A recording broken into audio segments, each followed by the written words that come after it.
Hello everyone, welcome to the channel. Every now and then you find a nugget in the dark corners of Hugging Face which really stops you in your stride. DDColor is one such model.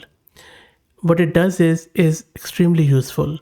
It enables you to convert your black and white images into colored ones.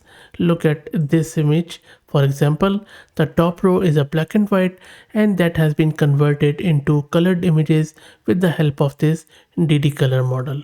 It is available on Hugging Face on this link, and I will drop the link to it in video's description. So in this video, we are going to install it locally, and with the help of ComfyUI, I'm going to show you a very easy way to convert any black and white image into a colored one. Before that, let me give you a very quick simple overview of how this model is working. In short, DDColor uses multi-scale visual features to optimize learnable color tokens, or in other words, color queries, and achieves this performance on automatic image colorization. Image colorization is a tough problem because it has many possible solutions like ill-posedness and uncertainty. Traditional methods produce incorrect or dull colors. That is where this DDColor shines, which is a new approach that uses dual decoders to overcome these issues. If you look at this diagram, it is combining two decoders. One restores image details and the other refines colors using visual features. And this collaboration reduces color bleeding and enhances color richness. Okay, so now you know what this model is, what its architecture is. Let's try to get this thing installed. Before that, let me give you a quick introduction to our sponsors of the video, who are AgentQL. AgentQL is a query language that turns any web page into a data source. With its Python SDK and live debugging tool, you can scrape and interact with web content. AgentQL works on any page. It is resilient, it is reusable, and it structures the output according to the shape of your query. And I will drop the link to their website in video's description. The tool which I'm going to use for this installation of this DDColor is ComfyUI. If you don't know what ComfyUI is, please go to my channel, search with easiest tutorial ComfyUI and watch this first video, and you will become a hero in ComfyUI in no time.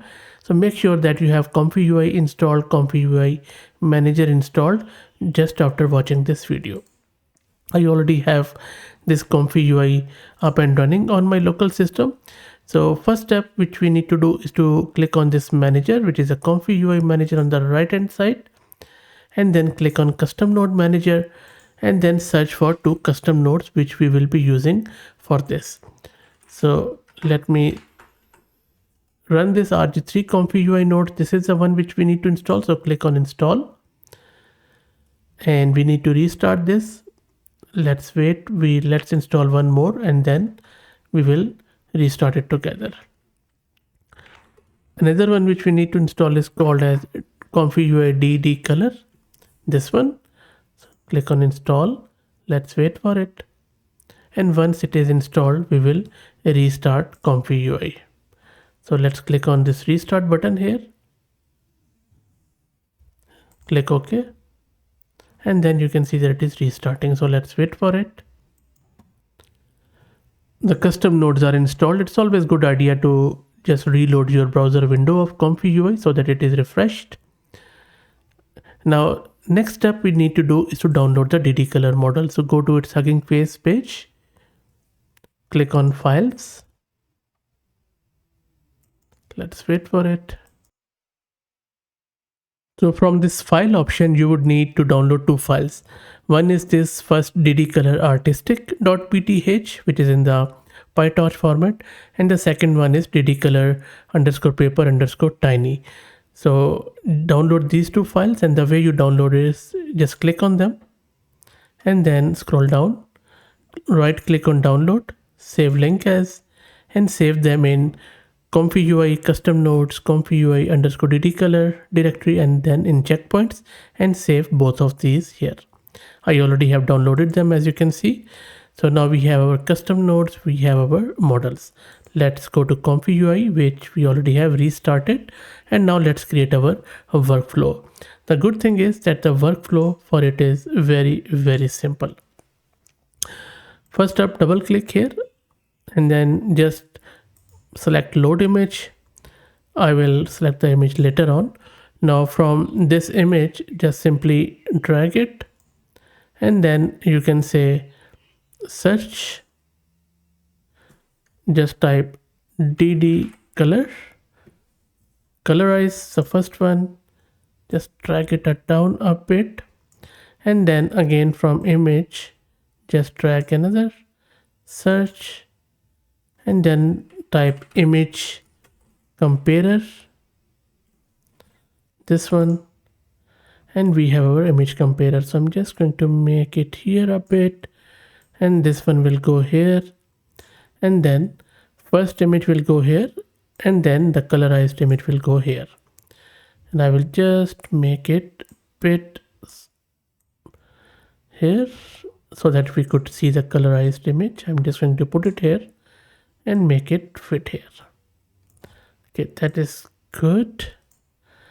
Now make sure that in this checkpoint you have DDColor underscore artistic selected. As you can see here, we have selected the artistic one, and now you need to select your black and white image on the left node here. So let me select it, and there you go. So I have selected a black and white image on the left hand side, and once I click on this Q prompt, it is running. Let's wait for it. Okay, there you go. So let me, when I scroll down and then just drag through it, you see that it has colored it. How good is that? Look at the color of the water and all the colors. Really, really good stuff. There you go. And you can of course check it like this. Okay, let's check. And by the way, that was Sydney. Let's check out another city, which is Lahore. Let me click on Q prompt, and while that happens, let me also show you the VRAM consumption. So it is consuming just 13 or 1400 meg of VRAM, 1.3 gig, which is nothing really. I believe you can even run it on CPU if you like. So let me just drag down. There you go. Look at the grass color, look at the colors of it. Really, really good stuff. So it has really put a new life in it. And then let's try out another one. So I'm just going to go with this. Let's run it. And it is quite quick too, as you can see. There you go. Amazing stuff. Really, really good stuff. Let's try a human photo. So I'm just going to go with maybe Einstein's photo. Let me run it. There you go. Nice. You see? It's colored now. Even the human face is colored, proper skin color. Really amazing. Let's try one more. So this is just a scenery. Let's click on Q prompt.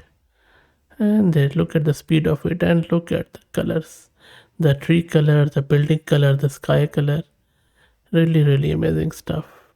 Just 3 nodes, one model, very, very minimal amount of VRAM, and this really shines through.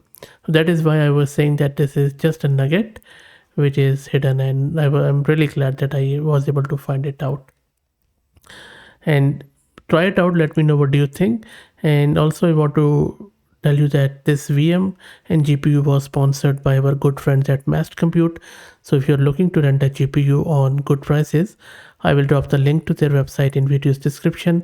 Plus I'm also going to give you a coupon code of 50% discount on a range of GPUs, so do check them out. And I will definitely drop the link to this model card, and it's in video's description where you can also access this. And by the way, if you don't want to install or do anything, go to their GitHub repo and then check out the demo at their model scope or at replicate. That's it guys. If you like the content, please consider subscribing to the channel. If you're already subscribed, please share it among your network as it helps a lot. Thank you for watching.